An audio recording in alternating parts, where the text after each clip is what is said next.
ሰዎች የተለያየ መዝናኛ ቦታ ይሄዳሉ። ቁሳዊ የሆነ ፍላጎታቸውን ለማርካት ደፋ ቀና ይላሉ። የሰው ልጅ እውነተኛ ደስታ የሚጀምረው ግን የሚመነጨው ከውስጡ ነው። ውስጡ ቀልቡ ጠሃራ ካልሆነ፣ ውስጡ ቀልቡ ካልተደሰተ በዙሪያው ያሉ የሚያማምሩ ነገሮች ቢከቡት ሊደሰት አይችልም። እውነተኛ ደስታ ከአላህ ጋር በመቅረብ የሚገኝ ደስታ ነው። ولذلك العلماء قالوا إن في الدنيا لجنة لا يدخل جنة الآخرة من لم يدخلها.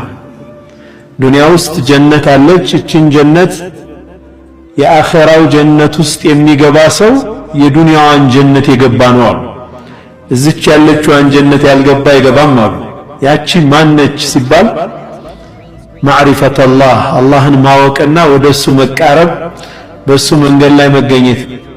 እውነተኛ ደስታ የሚገኘው በዛ ነው። ከዛ ውጭ ያሉት ነገሮች ይህ ካለ ማሟያ ነው የሚሆኑት እንጂ በራሳቸው የደስታ ምንጭ ሊሆኑ አይችሉም።